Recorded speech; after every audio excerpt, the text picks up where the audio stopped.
All right, hang on since we're live. What's up? I said should have got a monster. Yeah. Hey, Monster, sponsor my boy Dave, okay? He's right behind him. Anyway, welcome, ladies and gentlemen, to another episode of, well, a pre-fight show, because we don't really name these things. This is a TUF 23 finale pre-fight show presented by CrossBonesMMA. My name is Eddie Law. We got Dave Rodriguez straight out of ABQ. We got Jesse Ruvalcaba straight out of LA. And we'll kick it off right away here with our, obviously, what was it? A couple days ago, we did the UFC Vegas, the Eddie Alvarez RDA card. It's basically 3 days of fights. Honestly, this is one of the best weekends. And just tell me what you think about this. Like, we think we had the first one was last year. I think the first time they did this, maybe the year before, where they had 3 events in a weekend for International Fight Week. It's kind of exhausting, right? Like by Saturday night, Sunday morning, you're MMA'd out. You don't want to talk about it. You don't want to read about it. You just want to like think about something else for a while. That happened to me last year. I was kind of like, I'm burnt. I'm burnt out a little bit. I'm just not even gonna get on Twitter until like Tuesday. But still, it's something you look forward to every single year. Like these weekends, it's I don't know. I love them. What do you think about them? Yeah, I mean it's a blast if you're there and you're not a media guy. Because if you're from the media and you've got like your credentials to go to all those events, your head's probably spinning. You're probably half drunk most of the time, and you're not having as much fun as everybody else. But I was there for the pretty much every time Conor McGregor's fought in Vegas, and it's just an event, man.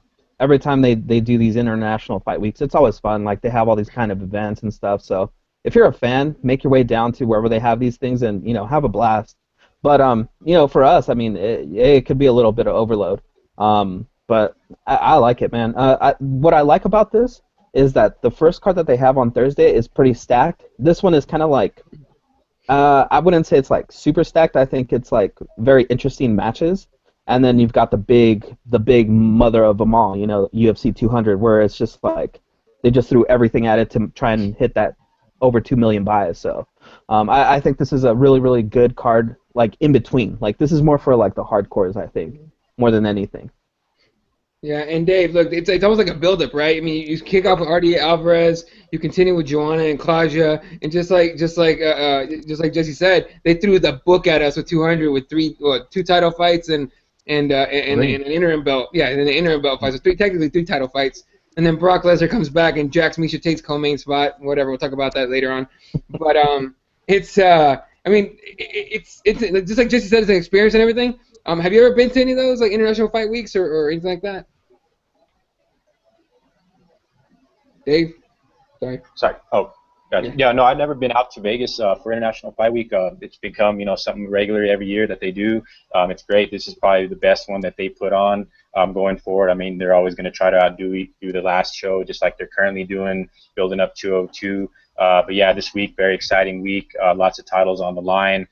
They're starting out with that showcasing the Fight Pass. Got Eddie Alvarez getting in there, trying to make history. Win the world title in 2 different organizations. Yeah, there's plenty of action. And then the card that we're about to break down, everybody knows the TUF finale stuff going on with Joanna and Claudia, the rematch. So excellent card right in the middle as we all get a treat on Saturday leading up to the main stuff and Johnny Bones and Cormier, another rematch in store. So very excited to get in the mix, and it's still early, but we're well on our way into a great fight week.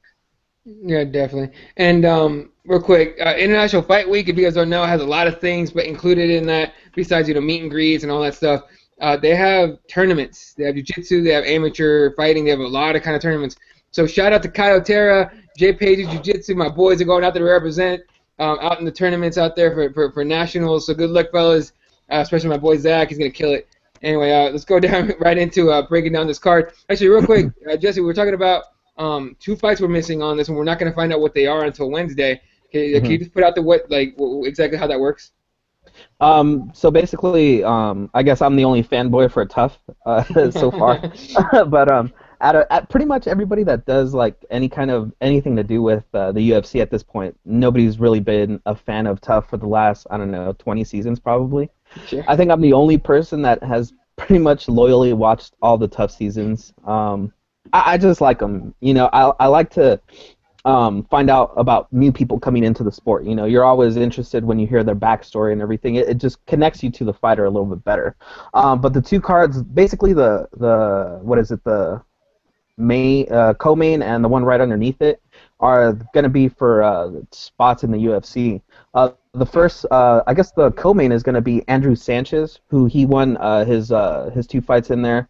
Looked pretty good on his way to getting that shot in the UFC. He's got pretty much 2 opponents that he could get. One of them we were talking about earlier, not very flattering, Khalil. I just again, once you watch the show and you get to kind of see like someone's personality, like kind of how they react to stuff, you kind of get a sense of kind of like a weird sense of how they are. And to me, he kind of comes off as kind of a softie. A really good fighter, just very, very emotional. He makes a lot of attachments to his training partners, to friends, and to him, to me, it seemed like he's had a little bit more trouble like disconnecting that part of himself. On the other side, I think his opponent, his name is Josh. Another guy that's pretty good. I think they train with each other most of the time. I think they actually train out of the same gym as well. So it's just going to be a really good fight. Both of these guys, big guys, like to throw hands, so should be a good fight. The other fight we were talking about earlier, I really don't think it matters who her opponent's going to be. I think Amanda Cooper's going to win. If anybody doesn't really watch the seasons or anything, watch the last episode. She really went through a tough time trying to get down to weight and everything, and she showed her heart and her determination. She didn't quit. She went in there, and then a lot of people really, when they have bad weight cuts, they kind of look flat, not really energetic or anything in their fights, and she looked great. She went in there and took care of business. So 2 good fighters, for this season. I think we're gonna get some good fights at the end here. Yeah, and again, we'll find out what those matchups are on Wednesday, as the UFC usually does. They want to wait until this episode's over to announce those. They don't want to. They've messed up a couple times and gave it away by putting it on the card before the show ended. So I was stupid, but now they're more careful about that. So all right, let's go right into the first fight of on. And this, by the way, this is all on FS1, and they don't have a breakdown as far as Fight Pass goes. So I'm assuming the entire thing's gonna be FS1. So it kicks off 10 p.m. Eastern, 7 p.m. Pacific time as far as the main card goes.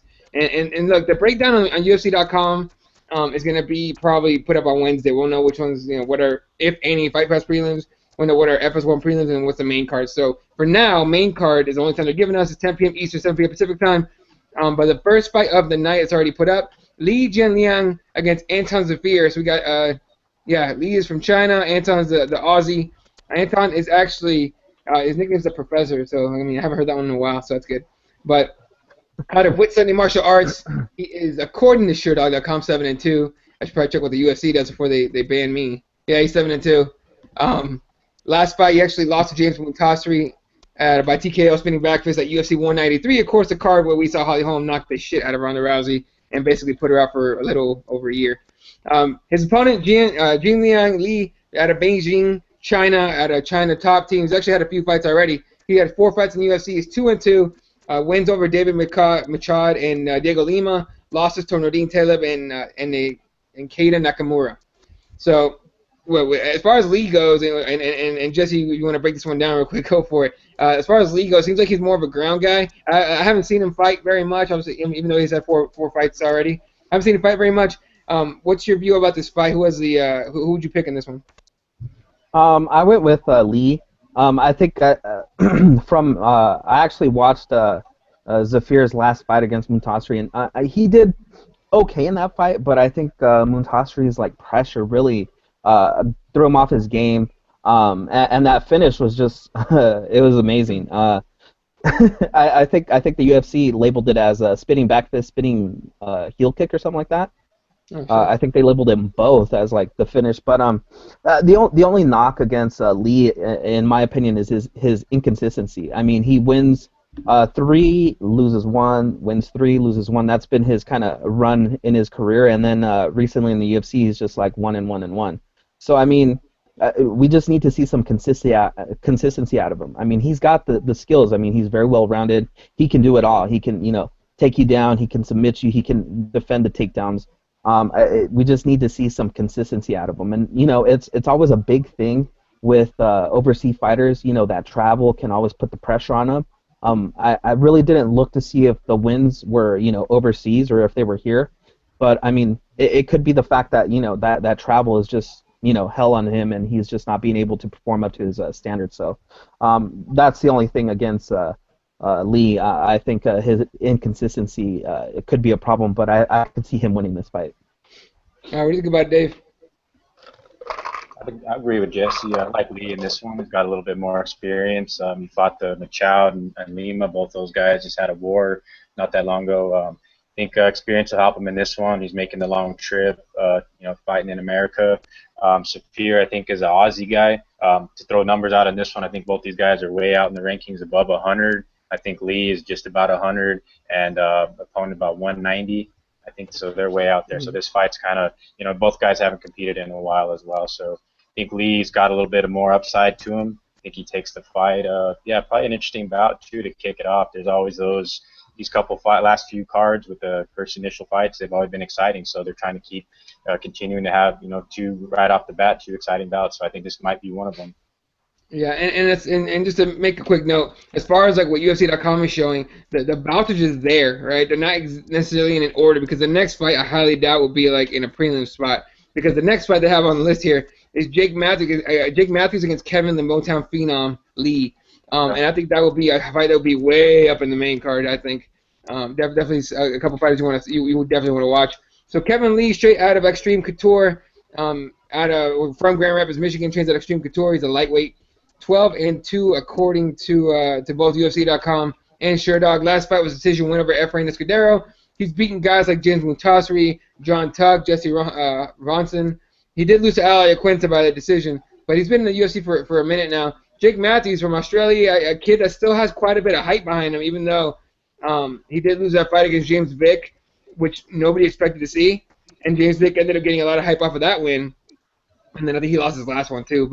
But Matthews actually has a 2-fight win streak right now, both stoppages. He stopped Akbar Rioli at UFC 193 via TKO in the second round, and then he got that rear naked choke on Johnny Case at Fight Night Hunt vs. Mir in the third round. So the way I see it, man, and I'll get my pick on this one, no problem. It's Jake Matthews' world. Like, I like Kevin Lee a lot. He's a tough guy. He's a really good fighter, honestly. But this Jake Matthews guy looks like he's finally starting to grab onto his potential and get some momentum going. What do you think about Jake Matthews and this fight against Kevin Lee, Jesse? I think the biggest problem I see with this fight is the fact that Kevin Lee's kind of taking this on a short notice fight. I think Jake Matthews' original opponent was Stevie Ray, and I think the real problem that Kevin Lee is gonna present in this fight is his wrestling. I mean, his wrestling is very, very high level, but I think Jake Matthews, if you see most of his fights, he likes to take it to the ground. He likes to get you in submissions. He likes to put you in danger. And if you don't want to be on the ground, he's very, very happy to piece you up on the feet. So he mixes it up very well. He's always attacking and putting pressure, and I think that's what's going to be the deciding factor here. I think Jake Matthews has pretty much all those check marks going in his favor, plus the fact that Kevin Lee had to I mean, honestly, it's not that big of a difference between a 4 and a 6 week camp sometimes, but being a wrestler and all that, I think this short notice fight is gonna play a little bit into that for him. Definitely, and I completely forgot that it was short notice, because I forgot that Stevie Ray actually got injured and had to be replaced. And Dave, I mean, again, Jake Matthews, lots of potential, younger kid. Kevin Lee coming in short notice. I mean, the way I see it, Jake Matthews it's kind of his fight to lose. What do you think about this one? Yeah, it's a great fight. Great matchmaking here. Jake Matthews did bounce back from his first loss. He's looked impressive. He's had the 2 finishes. Kevin Lee, on the other hand, too, has got tremendous upside. Don't forget, he also fighting on this card, Will Brooks. Him and Will Brooks kind of had a beef. They plan on possibly meeting up later down the road, but Kevin Lee's got a tough task against Jake Matthews. Kevin Lee ranked number 40 currently right now. Jake Matthews 37. So one of these guys is on the way up, and one of these guys is going to stay kind of in that sort of ranking there, fighting the necessary guys they need to fight. But going forward, I think Jake Matthews gets the job done. It's actually his first fight, I think, in America. He's fought everywhere else, and now it's going to be the first time competing here. So that'll be good for him. That a lot of people can see who he is. He's an exciting young prospect. I think he gets the job done. Kevin Lee, great fighter. this could be a very exciting bout. I mean, I don't know if it's booked, like you said earlier on the card, like it shows, but this fight should be a lot more higher up on the card. This is exciting matchmaking right here, definitely. Yeah, no, I fully believe that it's going to end up being higher. We won't find out what the card actually looks like until about Wednesday. So keep an eye on that, ladies and gentlemen, as far as the UFC.com goes. Shout out to Andrew Reed. Good morning, my friend. He says Jake Matthews should win this fight, and I tend to agree with that as well. And again, it's the whole, I don't know. His thing about short notice fights is we just saw Michael Bisping win a title on a short notice fight. You know what I mean? So you can never just doubt the short notice guy just because he shows up short notice. But as we know, Michael Bisping is the guy that stays ready at all times. So we don't know much about Kevin Lee and his, I guess, off season or whatever kind of workouts or work habits. But I fully expected a good fight, at least for the first round and a half or so, and then I think Jake Matthews should take over after that. All right. Next fight up, we got Cesar Pereira Mutante against Anthony Lionheart Smith. This is a fight between two guys. Well, one guy definitely needs a win in Pereira, and if Sherdog wasn't acting like a weak bitch, it'd be great. Cesar Pereira is 10-5 out of Brazil. I believe he is Vitor Belfort's, I guess you would call him his protege of sorts. And then you got Lionheart, you got Anthony Smith, who I'm pretty sure has been in the UFC before, and then ended up going to Bellator and RFA, and then now he's back in the UFC. Jesse, what do you think about this fight? Who you leaning towards here? This is the fight that kind of worries me a little bit of this matchmaking. To me, it looks like they're trying to build up Anthony Smith with this fight. He's the guy that's got more experience. He's more of a striker. He's got a lot of TKOs, KOs on his record, and he's also got good submission skills. And I think they want to make a very, very exciting fight right here, like kind of towards the middle of the card to kind of keep everybody interested. Because if you look at Ferreira, his last couple losses have been knockouts, so he's not. It kind of, in my opinion, his chin is kind of starting to wane a little bit. Maybe he's putting too much pressure on his body and getting out there too much, or he's just just taking these fights and not really recovering enough. So the only thing I think was him that he had his last fight against Oluwale Bombose, I think. I think so. Yeah, he finished him. Yeah. Right, like I think it was a decision, right? I think he finished him in the first round. Yeah. Yeah, see, so it's one of those things where you start to see kind of like a pattern where people start getting touched up a little too much. They either have to win a fight really, really quickly, or if it starts getting a little bit grimy and grinding, they tend to crack and go down. So I think Anthony Smith is the guy that's going to use all his experience and that striking that he has, that jiu-jitsu skill that he has, and he's going to win this fight. All right, and again, it's was it Anthony Smith's been here before? He only had one fight, lost, and I guess he was released, or something must have happened with him because they didn't give him another shot. Went off to Bellator, RFA, so he's kind of traveled there. Cesar Pereira is a guy who had a hype on him. He had it seemed like he had plenty of potential, and he's incredibly inconsistent. So it's a weird thing to see for him. But Dave, who are you picking here? I'm leaning towards Ferreira in this one. Just after the Bombose finish, he looked impressive in the first round, putting that guy away. That guy had a lot of hype. I thought he was going to make a little bit of a run at this division, as stacked as it is now and what it looks like now. This is a much-needed win for him if he wants to move in that direction. Like Jesse said, they may be trying to showcase Smith here.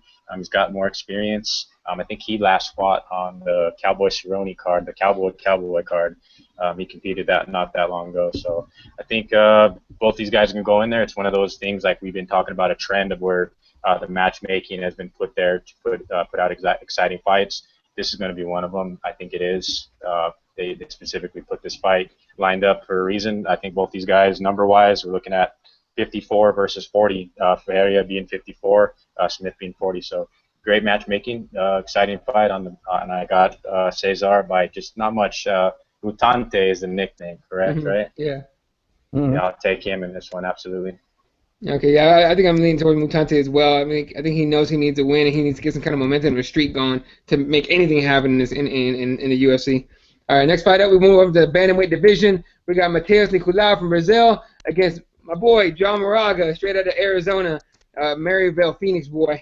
Wow. It's, I guess we know who you're picking. Of course we fucking know who I'm picking.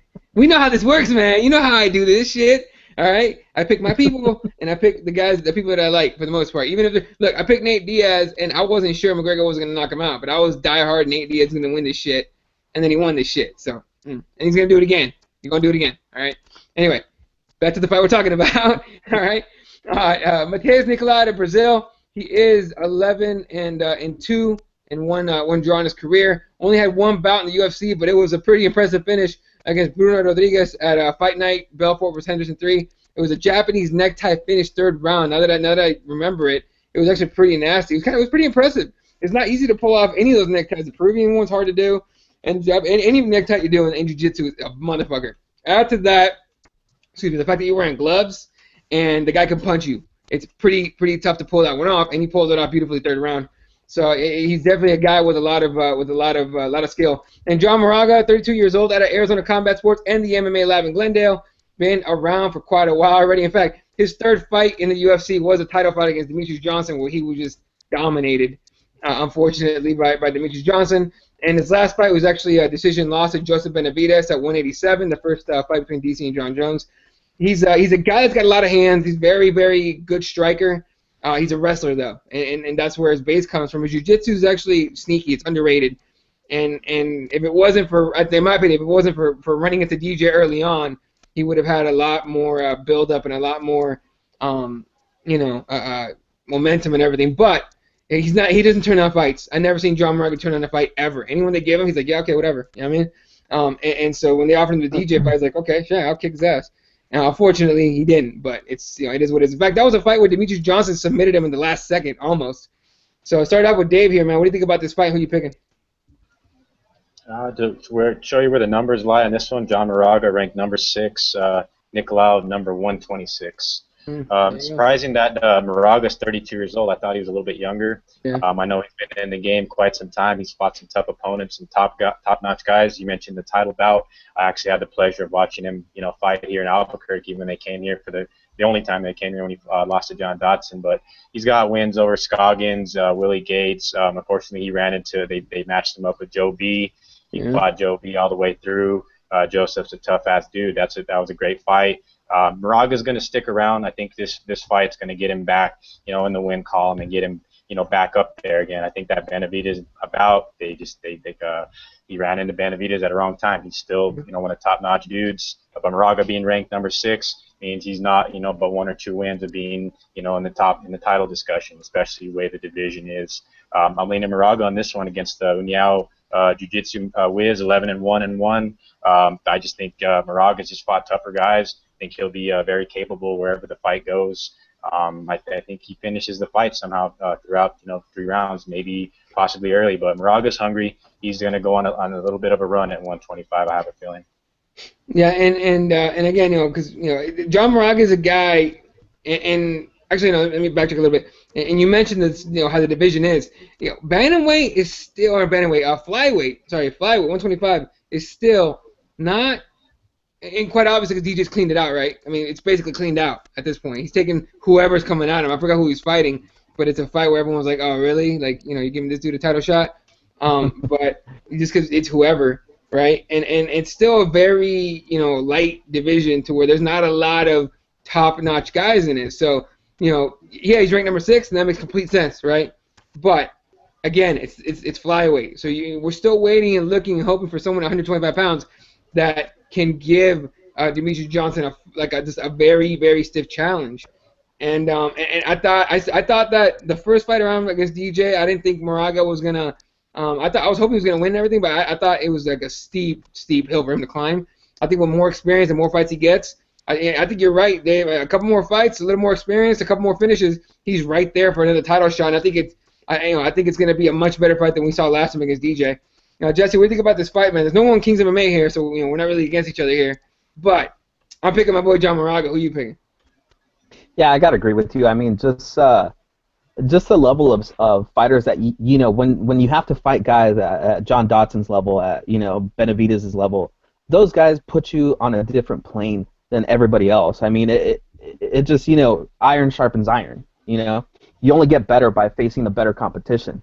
I just think Mateus here is I don't know, man.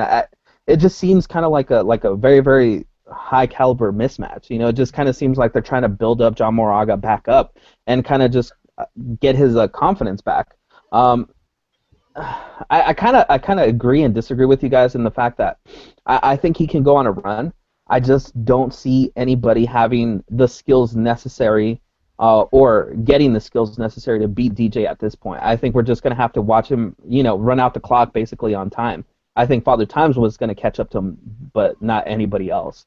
But besides that, I think that Moraga fight was very, very good. You know, he did some very, very good things, you know, trying to neutralize the speed of DJ in that fight, and I think that he just learned a lot from that fight. And I think he's going to display all those skills in this fight, and I kind of feel bad that, you know, I think it's going to be a wash of a fight. Yeah, more than likely, and yeah, I think you're right. I think maybe they're trying to build Moraga up again, trying to get him back in the title picture. And look, they desperately need somebody in there to a legit name at least to fight, you know, Demetrius Johnson. But hey, you're saying Wilson Reese is not a legit name? Who? I'm fucking with you. But yeah, pretty much. I mean, can you say legit name? I'm just saying, like we're being real. We're being real. They just throwing him at him because DJ asked for a fight. He wanted a fight and got a fight. So that's kind of where we're with that. Look, I still want to campaign for the next season at TUF to be guys pretty much number 7 all the way down to 20, and just stick them in a house. Let everybody get to know these guys. Let them fight in a tournament-style bracket and let them get a shot at DJ. Instead of bringing some bunch of nobodies that are champions from other organizations and just filling out a division that kind of has its stars there. I mean, look at the people that are in that division. Like, there's so many people that we could talk about that could potentially be, you know, contenders. We just don't know about them, you know? And that's the thing. If you want to build a division, you gotta put those stories out there and get people to know them, kind of follow them around, and kind of, you could say, like, you know, become fans of these guys. Right, and that's where TUF will be very, very beneficial. Like when they did the comeback season, I mean, how great was that? That was an awesome season to watch. And then after that, it just dropped off again, right? I agree with you. Plus the fact that the guy that won that season won the title. I mean, what more do you want from that? It was awesome. It really is a great thing. I would love to see that happen too. All right, moving on here to the next fight. We're at the featherweight division. Gray Maynard, who we definitely know and love, against Fernando Bruno. We'll start with Bruno here because Maynard is a story upon himself here with his fight and the fact that he's still fighting. But in my opinion, still fighting. But Fernando Bruno is 16 and 3, according to UFC.com. 34 years old, out of Nova União in Rio de Janeiro. He actually fought one time already in the UFC back in August of last year. UFC 190, lost to a rear naked choke against Glyco Franca. And again, before that, a guy has just fought a bunch of fights in Brazil. So you could say padding, you could say lower level fighters, whatever you want to say about that. But he hasn't fought anybody like the guys that Gray Maynard has fought. Just to throw out names of guys that he's fought: Nate Diaz, Jim Miller, Roger Huerta, Kenny Florian, Frankie Edgar twice, Clay Guida, TJ Grant. I mean, the names that Gray Maynard has fought, huh? 3 times Frankie Edgar. 3 times Frankie Edgar. Oh yeah, you're right. 3 times Frankie Edgar. So, you know, he's a veteran of the sport. 36 years old, out of AKA in Santa Cruz apparently. I didn't know he trained at AKA now. I thought he was in Florida, wasn't he? He was, and then I mean, if you want to get into it, I mean, this guy, he needs a win, man. He needs a win. He's been trying to find the formula. I just, you know, to me, I'm picking Gray. I'm picking Gray because I like the guy. I think he has a great story. He's a good guy, and his skills in the ring have just been spectacular when he's on. But his last, like, what is it? And he's on a 4-fight losing streak right now. Yep. I mean, he has just been on a downward spiral. I think his last win was in 2012 against Clay Guida. Think about that. 2012. What the hell was going on in 2012? Jesus. I mean, this is the epitome of building up a fighter. You get a guy who's kind of new into the organization, a guy that, you know, has fought people, fighters, you know, and has a record good enough to get him into the UFC. But that's about it. Like, you need this guy to get a win because he's marketable. Gray Maynard is marketable, and I think that's what they're trying to do here. So I just think that this is the opportunity for Gray Maynard to either win and be spectacular or get knocked out and then, ride off into the sunset forever. Yeah, and think of it this way. You're right. Back in 2012, he beat Clay Guida, and that was a split decision win. Okay, 5-round split decision win. After that, 4 losses in a row. TJ Grant TKO'd him. Nate Diaz TKO'd him. Both first rounders. Ross Pearson 2nd round TKO. And then his most recent loss against Alexander Yakovlev at Fight Night 63 minutes versus Lamas in August last year, decision loss. I mean, look, it's pretty obvious his best days are behind him. And, I mean, Dave, the way I see it, dude, it's almost like they're like, look, man, please just beat this guy so you can go out on a win.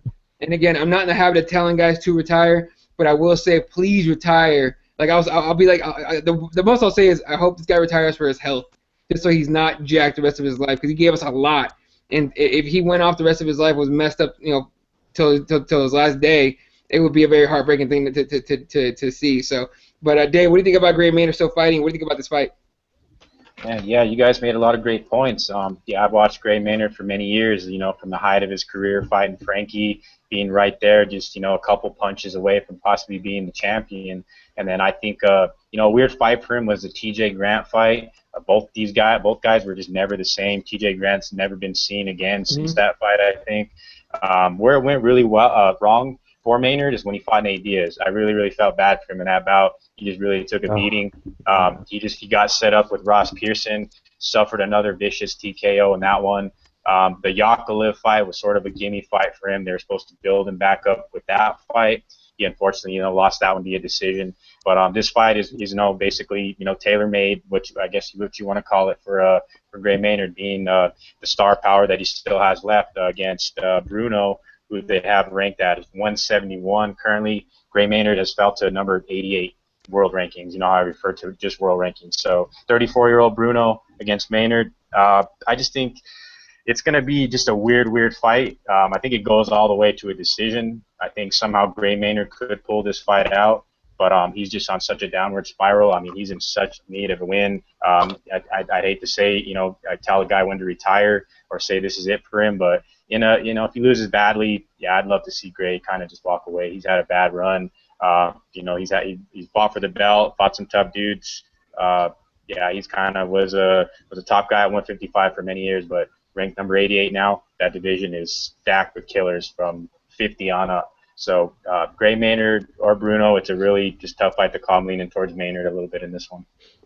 All right, moving on to the next fight here. We got Joaquim Silva against Andrew Holbrook, both undefeated. Of course, we know about Andrew Holbrook here. But let's start off with Joaquim Silva. One fight in the UFC, a split decision win over Nazareno Meligari, and he's a Thai. He's mostly a Muay Thai fighter, but he's also a jiu-jitsu guy. So he's got a pretty good mix. He's got some potential. He's only, I believe, 28 years old. If I'm not mistaken, he's 27 years old. So he's got plenty of time to develop and become better, get better.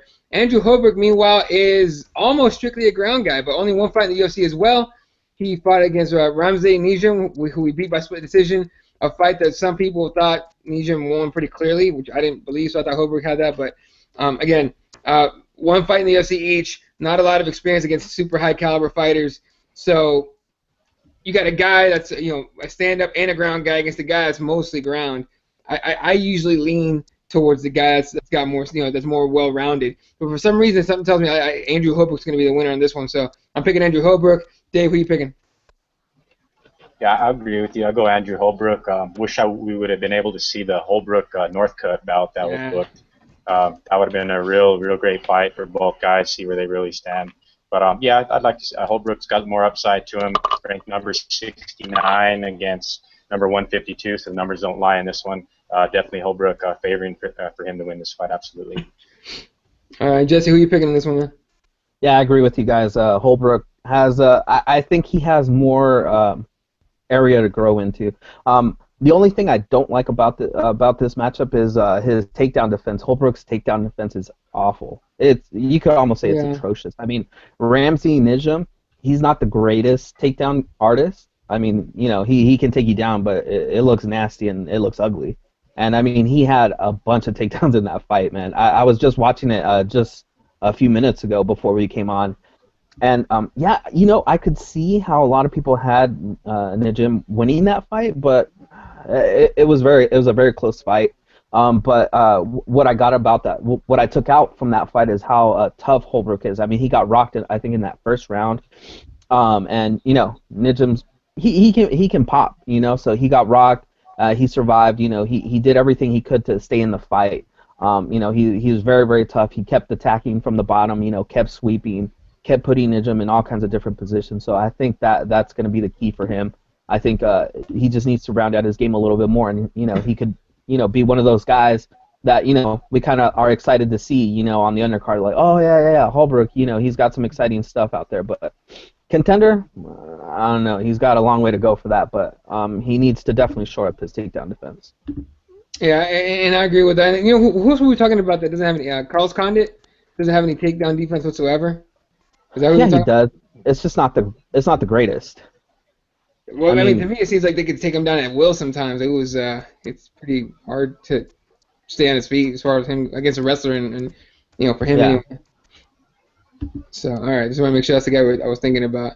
All right, he still stopped Johnny Hendricks, though. Come on. Oh, yeah. Look, hey, Johnny Hendricks. Look, here's the thing. I'm a Condit fan, all right? This Condit Maya fight is going to be ridiculous, okay?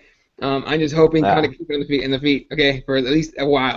All right, because if Maya takes him to the ground, look, Condit's jiu-jitsu is underrated as hell. But Damian Maya is on another level, jiu-jitsu-wise, so it will be a tough fight for Condit if he gets to the ground. But we'll talk about that, obviously, later on here.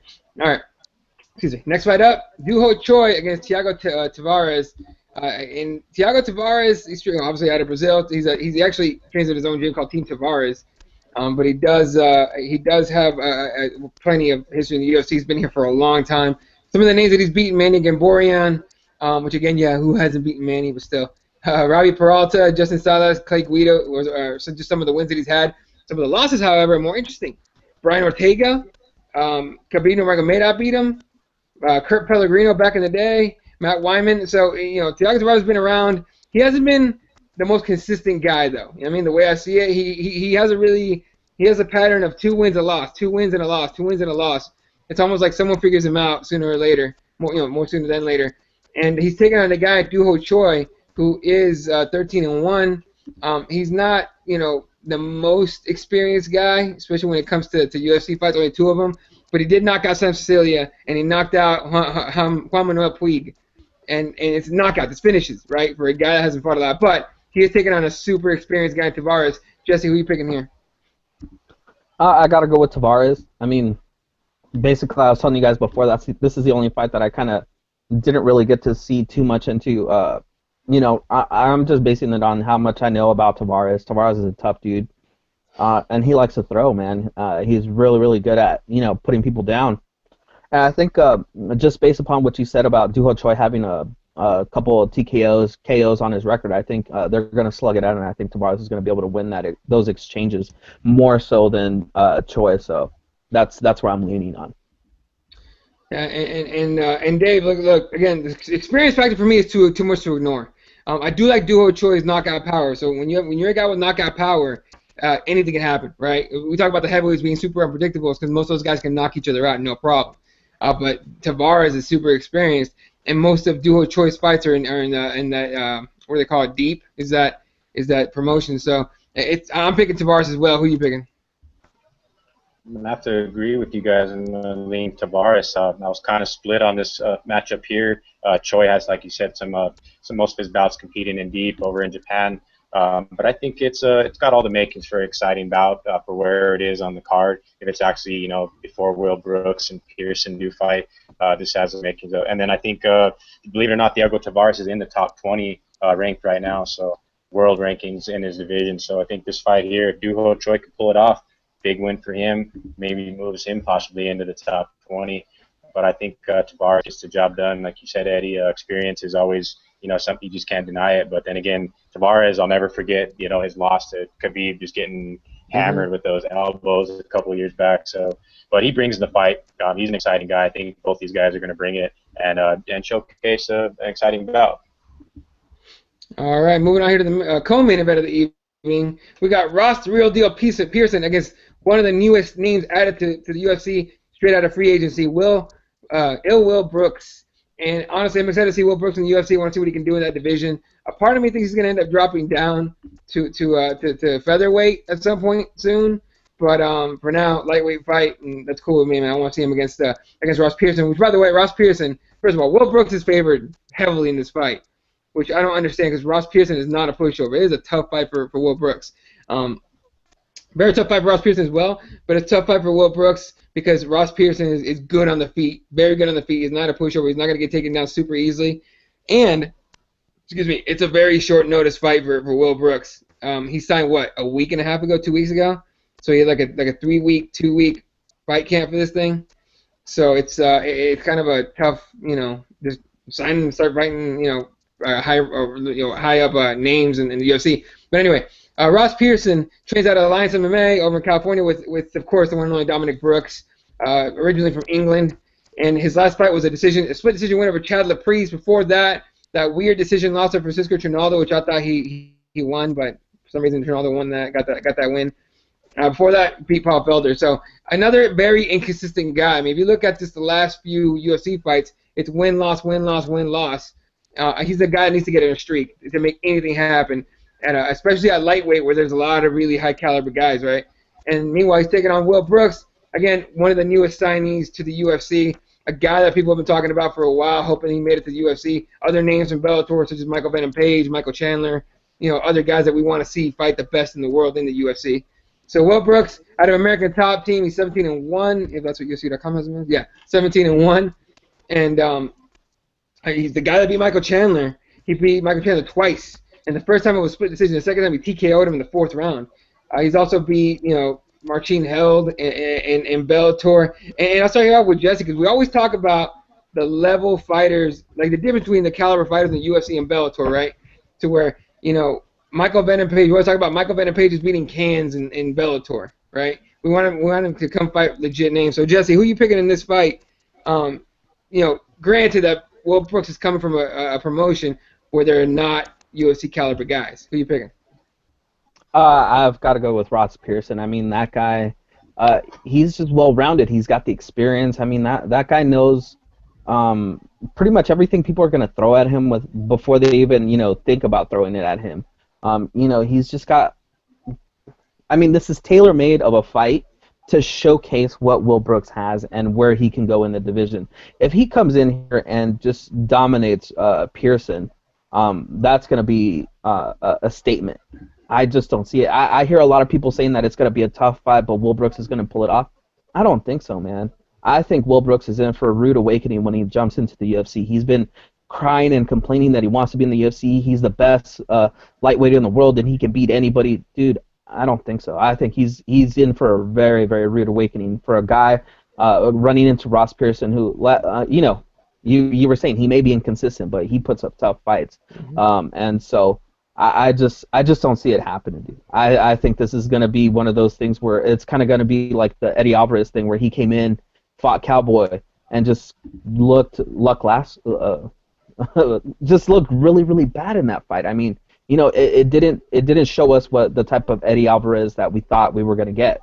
And I think this is the same thing that's going to happen here. I think Will Brooks is going to come in, and he's just not going to look as good as people think he is. And look at his fights in Bellator, man. He was not like the most impressive fighter out there. I mean, he was winning decisions. He was grinding people down. I just don't get why people are so hyped about this guy. Because we're basically getting another very skilled wrestler that can do a lot of ground and pound and grind up against you on the cage. So I just don't get where the excitement is coming from for this guy. And look, it's because it's I don't know how to explain it. When he fought Michael Chandler the first time, and he was in a huge underdog, and to beat Michael Chandler not only once, first time the split decision, I get it, but a finish the second time, I like Michael Chandler. I think Michael Chandler is one of the best in the world, and if he came to the UFC, I think so. Really? You don't think so? No. I mean, look. The problem I have with Michael Chandler is if you're the best in the world, do what Will Brooks did. True. Do what what is it? Eddie Alvarez did. Eddie Alvarez, yeah. Get out of your contract and come prove that you're the best. Don't get comfortable, just because I'm fighting and I'm making good money. Dude, you keep saying you're the best. Come prove it. Mm-hmm. At least Will Brooks is taking a shot and trying to prove it. Michael Chandler, his fights don't impress me. He needs to really, get out of his contract and come and prove that he's the best. Okay, yeah, I get what you're saying. Yeah, all right. Yeah. Anyway, real quick heads up. Thanks to Eric on Twitter. Just retweeted here a thing from Eric Winter, who's also the head of UFC Fight Pass. Says Kevin Lee and Jake Massey will be the featured bout on Fight Pass early prelims. So there will be early prelims on Fight Pass. As soon as that on Wednesday, as soon as those bouts get added to the card online, I will tweet it out and let everybody know the times and everything. Of course, everybody else will. So I'm sure you guys will hear it from somebody at what time everything's gonna go down. All right. Dave, what do you think about this fight, man? Will Brooks moving to the UFC, first of all, was expected, at the very least expected, I think. And to get a guy like Ross Pearson now, kind of a tough fight. What do you think? Yeah, you guys made some great points. It's a very interesting fight. When I heard it came out that this was the opponent, I was kind of shocked, like you said, Eddie, that it's a quick sign and a quick fight for both guys. Will Brooks has made a career of Bellator and doing his thing down there and being dominant there. I actually was at the event here in Albuquerque when he suffered his only loss to a good friend of mine, Sada Wad, and I was actually there for the second fight when he actually won. And those were great cards of that time. I mean, he had Ben Askren on the card, exciting times in Bellator. I've been really high on Brooks since then. I like his style. He's fought Chandler twice, very tough guy. I agree with you, Eddie. Chandler's one of the top guys. He just got to prove it, like Jesse did. Great point. You said, like, if he's going to make himself, feel like he's the best, jumping to the UFC is ideally the thing you want to do. Is what Eddie Alvarez is now doing. And I've heard Will Brooks, talk about saying, he's either gonna, he's gonna finish Ross Pearson or he's gonna get easily dominated. I think he's gonna brush off, all these high expectations. He's gonna go in there, be very competitive, and really just take the fight to Pearson. I know Pearson's not an easy, definitely not an easy win. He's not gonna lay down for anybody. I've seen him fight in person as well here in Albuquerque too. For the infamous Diego Sanchez fight. You guys don't know about that. But Pearson is doing, he's doing the right things now. He's with the Lions. He is looking very good. I've seen some of his training leading up to this bout. It's going to be a great fight. I think just Will Brooks comes in there and kind of not really, dominates, but he's going to make a statement. It's a very ideal opponent, Ross Pearson. It really measures where he's at. Pearson's ranked 23rd in the division, or in the world, I'm sorry. Will Brooks, number 11. So this will be a great win for Will going forward. He's going to get nothing but top guys following this in impressive fashion in a win or just in a basic win. He's going to get top competition immediately, and depending on how much damage he takes, he's going to be booked rather quickly in another bout.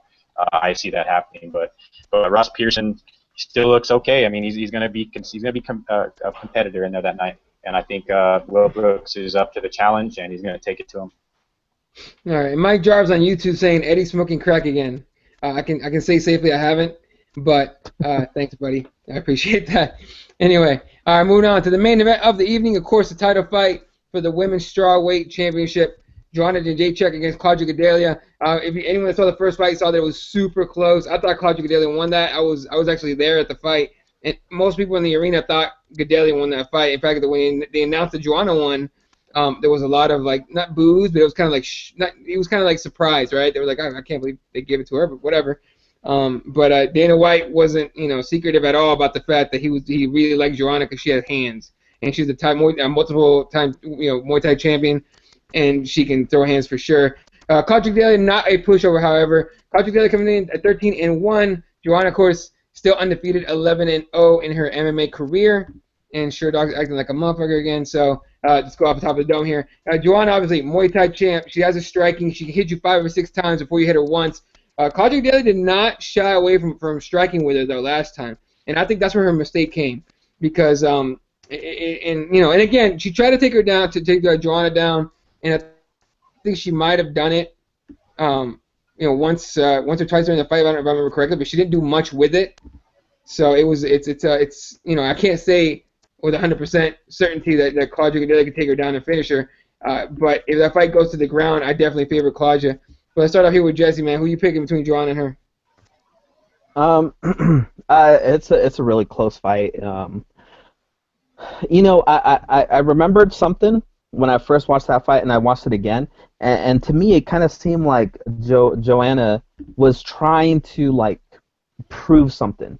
She was trying to prove that she could handle Claudia's ground game, and basically what she ended up showing was just she could just kind of neutralize it, but that's about it. Like, she couldn't do, like, it almost seemed like she was trying to, like, show off, like, oh, I got jiu-jitsu skills too, like I'm gonna submit her, and then she was like, oh, whoa, never mind, you know. And so to me, it kind of like it became kind of like a cat and mouse game where Claudia was, you know, seeing that she could, you know, take advantage of the ground, but she couldn't really do anything because Joanna just kind of shelled up and kind of, you know, just stopped her from doing anything. And I think on the feet I could almost say they were pretty even, man. It was a really, really good fight that first time. This time I think it's tough, man.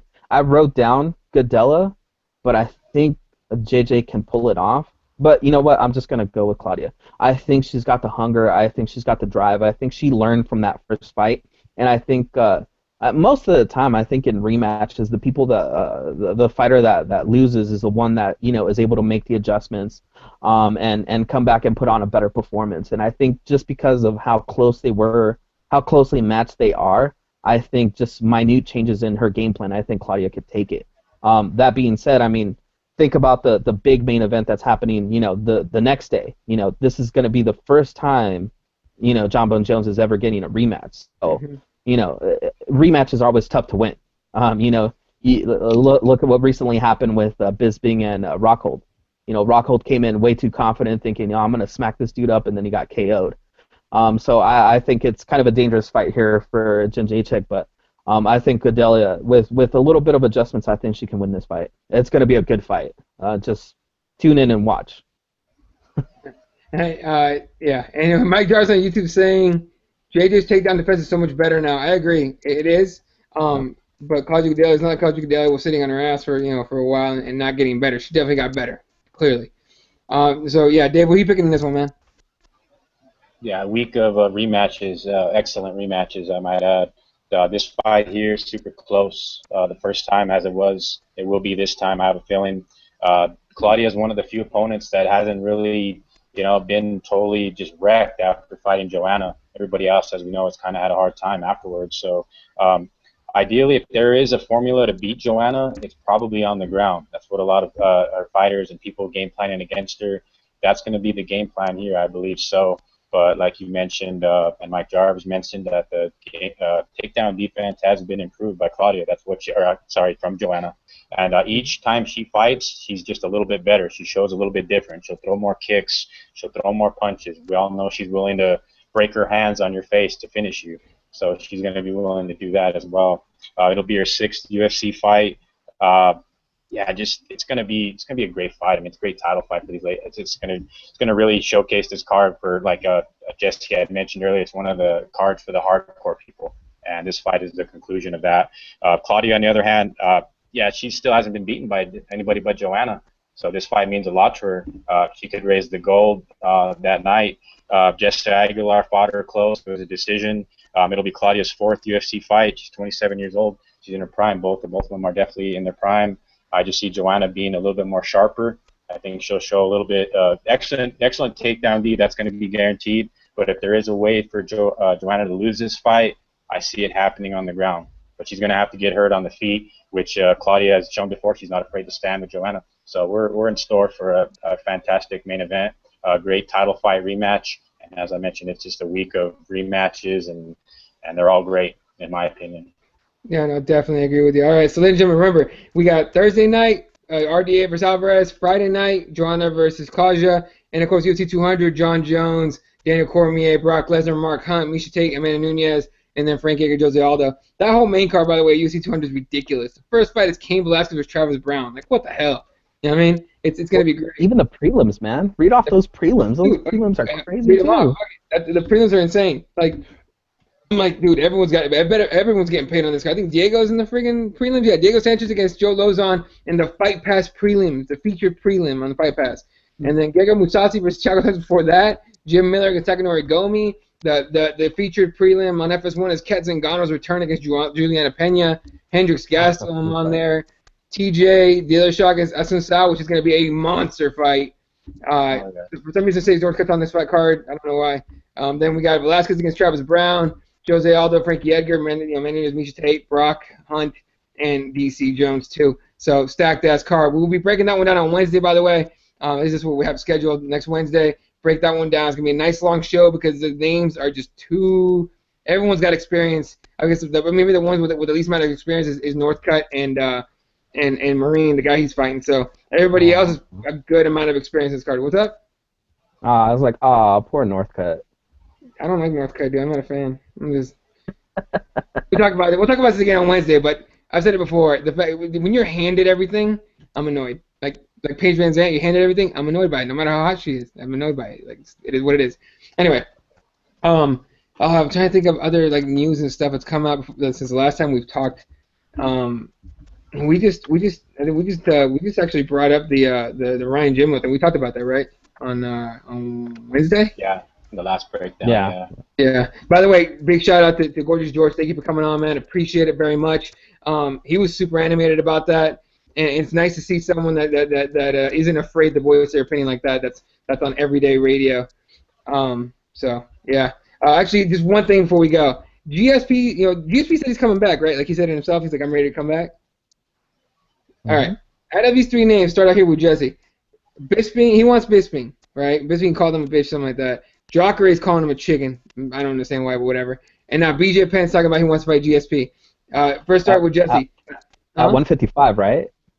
For some reason at 155. I don't think GSP can make 155. But out of those three, weight class aside, who do you want to see him take on? I think out of those three, if I have no other options, I think I'd rather see him tangle with Jacare. I think, I just think that would be an amazing matchup. I mean, the ground game that GSP can neutralize and how he can, his timing and everything. I'd love to see what it looks like against such a high-level jiu-jitsu player like Jacare that's got all that power and speed and everything. Now, if we're just talking about a fun fight, I mean, the Bisping fight would be awesome too. But, I mean, like you said, weight class aside, I mean, because those two guys, well, not so much Bisping, but Jacare's a big boy. Mm-hmm. And I think he would just pretty much just overpower GSP pretty easily. So, but, yeah, I like, to me personally as a fan, I think I'd rather see Jacare and GSP. All right, Dave, what do you think, man? BJ's one of your guys. Yeah, it's weird about the BJ situation. I mean, he's probably more than likely gonna plan to fight again, though. I mean, he's gonna be active. He's gonna be off suspension here soon. But for a fight to throw weight classes and throw fucks out the window, I'd have to say GSP and Bisping, because just imagine the shit Bisping is gonna be talking. I know. Now he's the king, and technically everybody's, George is the greatest. So Bisping will be talking a world of shit. He would be game. He'd be a game opponent like he always is. So that would be funny to see what kind of reaction George would show, because nobody's really talked shit to George other than like Nick Diaz at the pressers. Who else? There's one other guy I believe that really kind of pissed him off. Koscheck. Koscheck. Dan. But I think Nick went the farthest with him, but still, though, just the way George reacts to stuff like that, I can only imagine what type of stuff Bisping would be bringing up. And then again, hey, he's talking as if he's as a champion, so he earned it. So definitely that would be, hella interesting for anybody. Hardcore fan, weekend fan, that's something you want to watch right there. Yeah, I fully agree. All right, ladies and gentlemen, that's going to do it for us today. Appreciate you guys tuning in. Shout out to Andrew Reed, Mike Jarvis, everybody that tuned in and watched the show. Earlier today, I did In the Pocket with Max Reed, and he's very knowledgeable in a lot of MMA stuff, but definitely Muay Thai. We talked about Siddhachai, Sanchai, and a lot of the kickboxing stuff. So that's on YouTube. You can also look that up. Huh? Is he related to the other Reed that we know? He actually is. Thank you very much. He is. Oh. Yeah. But anyway, definitely check that out. Subscribe, share the shows. Really appreciate you guys watching and listening and tuning in and everything. You can follow Dave at Dave's MMA Brief. That's still the same, right? Yeah, that's correct. I don't have the banner up this time, but yeah, Dave's MMA Brief on Twitter. Yeah, on Twitter. There you go. Jesse's at SPW18 1983. I'm at Elot31. And it's going to do it for us this week. Catch you guys again on Wednesday for the UFC 200 Breakdown show, or before that if we somehow find time to do a show. So you guys all have a good afternoon, good weekend, and we'll catch you guys on the next one. Peace.